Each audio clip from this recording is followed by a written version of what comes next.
আলহামদুলিল্লাহ, এটা হচ্ছে আমার 12 অথবা 13 দিনের হচ্ছে পেঁয়াজের দানার ক্ষেত। এখানে হচ্ছে মোটামুটি এখন অঙ্কুরোদ্গম ভালোই হয়েছে, সবগুলাই গজাইছে। তো পেঁয়াজের দানার পাশাপাশি হচ্ছে এখানে বিভিন্ন আগাছাও আছে, আগাছানাশক আজকে দিলাম। তো আজকে হচ্ছে দ্বিতীয় স্প্রে। এখানে হচ্ছে স্প্রে হিসেবে আমি দিছি এই কোম্পানির হচ্ছে রোভানান, এটা হচ্ছে ইপ্রোডিয়ান গ্রুপের। এটা পার লিটারে 2 গ্রামের একটু বেশি দিছি আর কি, 2 গ্রাম অনুমোদিত মাত্রা।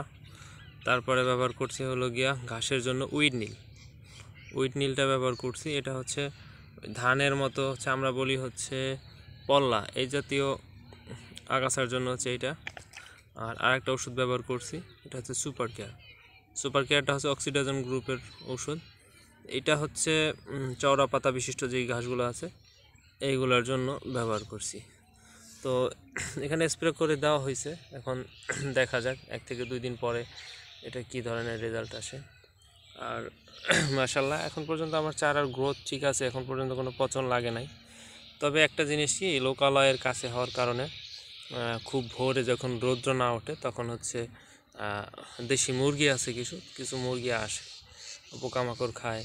এর পাশাপাশি এখন আমার চোখে পড়ে নাই, হয়তো বা পেঁয়াজের চারারও ক্ষতি করতে পারে, কারণ এটা হচ্ছে, এটার মূলটা হলো সাদা এবং মিষ্টি। যদি এই খায় একবার স্বাদ পায় তাইলে অবশ্যই চারার ক্ষতিও করবে।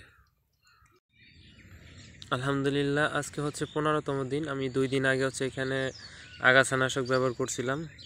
তো দেখতে পাচ্ছেন এখানে মোটামুটি প্রায় সব ধরনের আগাছাই হচ্ছে লাল হয়ে গেছে, এইগুলা আস্তে আস্তে মারা যাবে, সবগুলো হলুদ হয়ে গেছে।